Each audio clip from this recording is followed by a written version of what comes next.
En el año 740 a.C., el reino de Judá se sumergió en el luto. El rey Usías, uno de los más poderosos y prósperos de su historia, murió. La nación, acostumbrada a la estabilidad de su trono terrenal, sintió el suelo temblar. Pero para un hombre, un profeta de la corte llamado Isaías, la muerte del rey terrenal fue el catalizador para la visión más extraordinaria jamás concedida a un mortal. En el año en que el trono de Judá quedó vacío, Isaías vio el verdadero trono, el trono que nunca queda vacante. ¿Qué sucede cuando un hombre ve a Dios cara a cara y sobrevive? ¿Y si ese hombre, quebrantado por la santidad divina, recibiera el mensaje más paradójico de todos los tiempos, anunciar el juicio más devastador sobre su propia nación y al mismo tiempo la profecía más detallada y gloriosa sobre un Salvador que vendría 700 años en el futuro? El libro de Isaías no es solo una colección de profecías. Es el diario de un hombre que caminó en la sala del trono del universo y regresó para contarnos lo que vio. Este mensaje es para ti que te sientes sacudido cuando las estructuras terrenales en las que confías, un gobierno, un empleo, un líder, se desmoronan. Es para ti que luchas por reconciliar al Dios de amor con el Dios de juicio. El viaje de Isaías nos enseña que es precisamente cuando nuestros tronos terrenales quedan vacíos que tenemos la oportunidad de ver al Rey que reina para siempre. Y el mensaje que él recibió es la esencia del Evangelio que puede cambiar tu vida hoy. Al final de este video, vamos a sumergirnos en la más impactante de todas sus profecías, Isaías 53, la descripción detallada de la tortura y crucifixión del Mesías. Vamos a entender por qué el profeta de la gloria de Dios tuvo que ser también el profeta del siervo sufriente, y cómo esa revelación es la única esperanza para todos nosotros. Bienvenido a la sala del trono de Dios, a través de los ojos del profeta Isaías. Hoy no solo vamos a estudiar un libro, vamos a embarcarnos en un viaje que comienza con la muerte de un rey y termina con la coronación del Rey de Reyes. Prepárate para ser deshecho y rehecho, pues la santidad de Dios, una vez vista, lo cambia todo para siempre. El mundo ordinario de Isaías era el reino de Judá bajo el rey Usías. En la superficie era una era de oro. La nación era militarmente fuerte, económicamente próspera y políticamente estable. El templo estaba en pleno funcionamiento, pero debajo de esa fachada de éxito, una podredumbre espiritual se extendía. Isaías 1 describe la realidad: «Oh nación pecadora, pueblo cargado de maldad, dejaron a Jehová, provocaron a ira al Santo de Israel». La religión era un ritual vacío, la justicia social era una farsa y los líderes confiaban en su poderío militar y no en Dios. Isaías era parte de ese sistema, un profeta de la corte, viviendo en medio de esa contradicción. La iglesia de la Odisea en Apocalipsis 3 vivía una realidad similar. Ellos decían: «Soy rico y de ninguna cosa tengo necesidad». Eran prósperos a sus propios ojos, pero Jesús los veía como desventurado, miserable, pobre, ciego y desnudo. La prosperidad material a menudo puede enmascarar una profunda pobreza espiritual. ¿Has vivido alguna vez en un mundo ordinario de comodidad que te dejó ciego a tu verdadera condición espiritual? El reinado de Salomón comenzó con sabiduría y gloria, pero terminó en idolatría y decadencia espiritual. Incluso con el templo construido. Esto nos enseña que la presencia de un edificio sagrado y rituales religiosos no garantiza la aprobación de Dios. El corazón de la nación estaba enfermo. ¿Qué área de tu vida se parece a la Judá de Isaías, próspera por fuera, pero espiritualmente descuidada por dentro? El llamado para el verdadero viaje de Isaías ocurre en un momento de crisis nacional. Isaías 6:1. En el año que murió el rey Usías, vi yo al Señor sentado sobre un trono alto y sublime. La muerte del rey humano, que reinó por 52 años, creó un vacío de poder y una sensación de inestabilidad. Es en ese momento que el cielo se rasga para Isaías.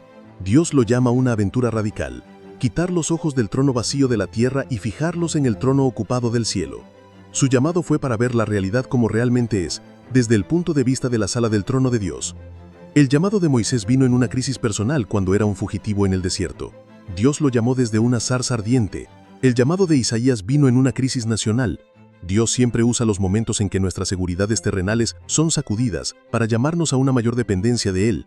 ¿Qué trono en tu vida está quedando vacío para que puedas ver el trono de Dios? Gedeón fue llamado mientras limpiaba el trigo a escondidas, en un tiempo de opresión. El llamado de Dios lo encontró en su lugar de miedo y lo convocó para ser un libertador. El llamado de Isaías lo encontró en su lugar de luto y lo convocó para ser una voz profética. Si estás dispuesto a quitar los ojos de las crisis de la tierra y mirar al Rey en el trono, comenta: yo veré al Rey. Ante la visión de la santidad de Dios, con serafines cubriendo su rostro y clamando: Santo, Santo, Santo es el Señor de los ejércitos, la reacción de Isaías no es de éxtasis, sino de terror absoluto. Esta es una negativa. No rechaza la tarea, se rechaza a sí mismo como calificado. Isaías 6:5. Entonces dije: ¡ay de mí, que soy muerto! Porque siendo hombre inmundo de labios y habitando en medio de pueblo que tiene labios inmundos, han visto mis ojos al Rey, Jehová de los ejércitos. En la luz de la santidad de Dios, no solo ve el pecado de su nación, sino su propia impureza con una claridad insoportable. Su negativa es el clamor de un hombre que se ve completamente indigno y condenado. Pedro, después de la pesca milagrosa, tuvo un deslambre de la divinidad de Jesús y cayó de rodillas diciendo: «Apártate de mí, Señor, porque soy hombre pecador». Lucas 5:8. Esa reacción no es de quien quiere que Jesús se vaya, sino de quien se siente abrumado por su propia indignidad en la presencia del Santo. ¿Alguna vez te has sentido así? Después de que Job debatió con Dios y finalmente escuchó su voz, declara: «De oídas te había oído, mas ahora mis ojos te ven. Por tanto me aborrezco y me arrepiento en polvo y ceniza». Job 42:5-6. Un verdadero encuentro con Dios no infla nuestro ego, lo crucifica. Yo pensaba que era una buena persona, un cristiano decente, hasta que un día en oración Dios me dio un deslambre de su santidad. En ese momento me vi como Isaías. Fue la experiencia más dolorosa y al mismo tiempo la más liberadora de mi vida. Fue el comienzo de la verdadera gracia para mí. El maestro en este viaje es Dios mismo. Y Él no deja a Isaías en su estado de condenación. La gracia encuentra al profeta quebrantado. Isaías 6:6-7. Y voló hacia mí uno de los serafines, teniendo en su mano un carbón encendido tomado del altar con unas tenazas, y tocando con él sobre mi boca dijo: «He aquí que esto tocó tus labios y es quitada tu culpa, y limpio tu pecado». El encuentro con el Maestro no es solo una visión, es una intervención. La brasa del altar, el lugar de sacrificio y juicio, se convierte en el instrumento de purificación y perdón. El fuego que debería consumir al pecador, ahora lo purifica. La mujer adúltera en Juan 8 fue traída para ser apedreada. El juicio era inminente, pero ella encontró al Maestro, Jesús, que la perdonó y dijo: «Vete y no peques». La gracia de Dios siempre encuentra una manera de purificar en vez de destruir al corazón arrepentido. Un leproso, considerado impuro, se acerca a Jesús y dice: «Señor, si quieres, puedes limpiarme». Jesús, movido por compasión, lo tocó, algo que nadie haría, y lo purificó. La brasa que tocó los labios de Isaías fue el toque purificador de Dios en su mayor área de debilidad. La gracia de Dios todavía purifica hoy en día. Si necesitas el toque purificador de Cristo en tu vida, sigue este canal y comenta: «Purifícame, Señor». Una vez purificado, Isaías está listo para escuchar la siguiente parte de la conversación celestial. Escucha la voz del Señor diciendo: «¿A quién enviaré? ¿Y quién irá por nosotros?». El hombre que segundos antes estaba gritando: «¡Ay de mí!», ahora, purificado por la gracia, cruza el umbral de la comisión. Su respuesta es una de las más bellas de toda la Biblia. Entonces respondí yo: «Heme aquí, envíame a mí». No pregunta a dónde, para qué o cuál sería el salario. La gratitud por la purificación lo transformó en voluntario instantáneo. Cruzó el umbral de pecador condenado a mensajero comisionado. La comisión de Pablo en el camino de Damasco fue similar. Ciego por la luz, preguntó: «Señor, ¿qué quieres que yo haga?». el encuentro con la gracia siempre resulta en un deseo de servir. La verdadera pregunta no es ¿qué quiero hacer para Dios?, sino Dios, ¿qué quieres que yo haga? En Mateo 28, Jesús da la gran comisión a los discípulos. Debían ir por todo el mundo.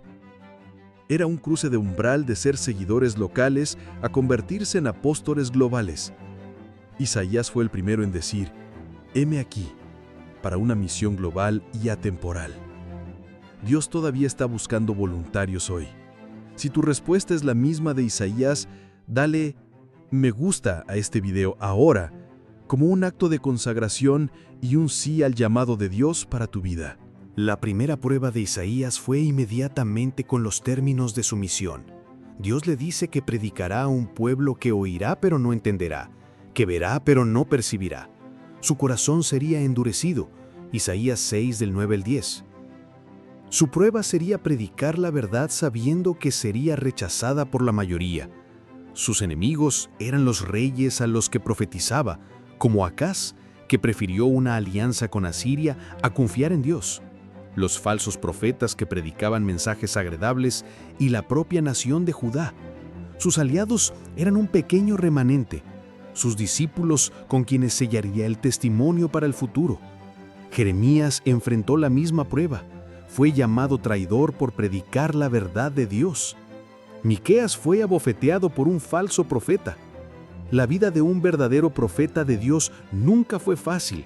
El éxito para ellos no se medía por la popularidad del mensaje, sino por la fidelidad en entregarlo. Pero en medio de todas las profecías de juicio contra reyes y naciones, Isaías recibió una revelación de esperanza tan específica, tan detallada, que se convertiría en el corazón del Nuevo Testamento. Él vio a un niño que nacería, un niño que sería llamado Dios fuerte, la clave para el futuro de toda la humanidad. ¿Es más fácil predicar un mensaje popular o un mensaje verdadero? Etiqueta en los comentarios a un aliado de fe que te anima a permanecer en la verdad incluso cuando es difícil. La aproximación de la oscuridad en el ministerio de Isaías fue su obligación de describir en detalles el juicio que vendría. Profetizó la invasión asiria que devastaría la tierra, y miró aún más lejos en el futuro y profetizó la destrucción de Jerusalén y del templo por el imperio babilónico, algo que solo ocurriría más de un siglo después. Tuvo que vivir con el peso de esa oscuridad inminente.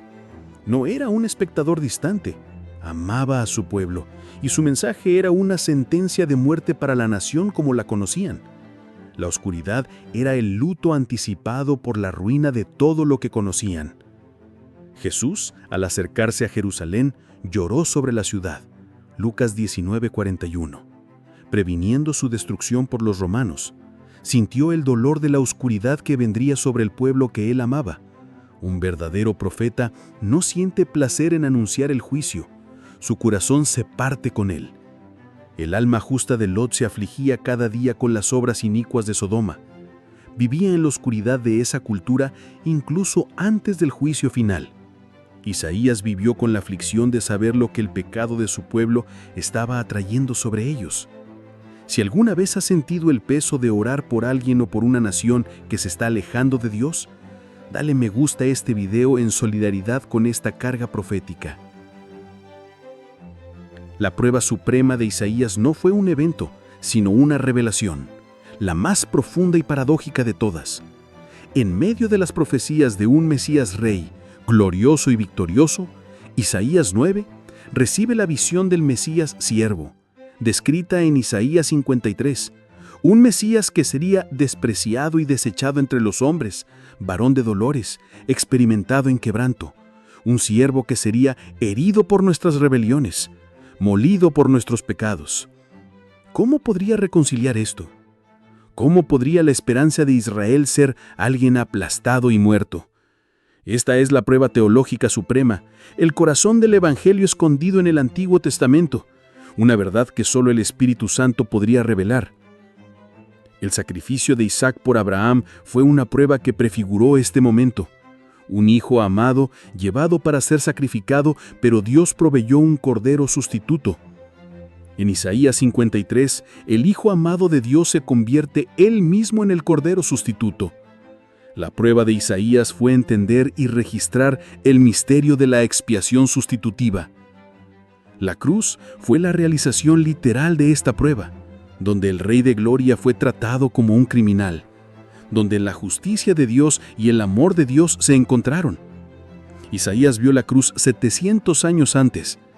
Fue el primero en entender que la salvación no vendría por el poder, sino por el sufrimiento. Esta es la verdad que nos libera. Repite conmigo, con gratitud: Él fue herido por mi pecado.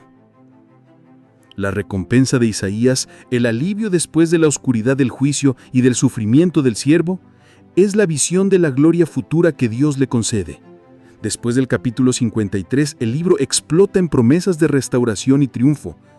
Él ve a la invitación de la gracia: a todos los sedientos, venid a las aguas. Isaías 55:1. Él ve al siervo sufriente exaltado, verá el fruto de la aflicción de su alma y quedará satisfecho. Isaías 53:11.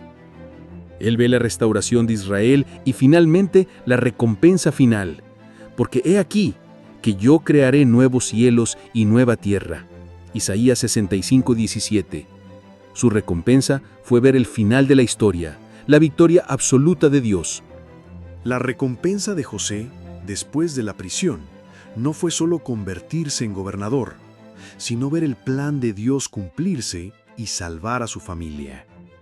La recompensa de Isaías fue ver cómo el sufrimiento del siervo resultaría en la salvación de una multitud de hijos para Dios. Así como Juan en Patmos, que vio las pruebas de la iglesia, pero también vio la nueva Jerusalén, Isaías fue recompensado con una visión del fin. Vio no solo el problema, el pecado y el juicio, sino la solución final de Dios, la redención y la nueva creación. Si anhelas esta gloria futura y la esperanza de los nuevos cielos y nueva tierra, comenta Maranata. El camino de regreso para Isaías fue garantizar que este mensaje monumental no muriera con él. Él sabe que la mayor parte de su ministerio será rechazada por su generación. Entonces, recibe una instrucción divina en Isaías 8:16. Ata el testimonio, sella la ley entre mis discípulos. Su camino de regreso fue crear un rollo sellado, un registro fiel de todo lo que vio y oyó, confiándolo a un remanente de discípulos fieles. Estaba invirtiendo en una semilla que solo germinaría siglos después. Estaba escribiendo no solo para Judá, sino para nosotros. Los escritores de los Evangelios, Mateo, Marcos, Lucas y Juan, hicieron lo mismo. Registraron el testimonio de la vida, muerte y resurrección de Cristo para que las generaciones futuras pudieran creer. Tomaron la realidad viva y la sellaron en la palabra.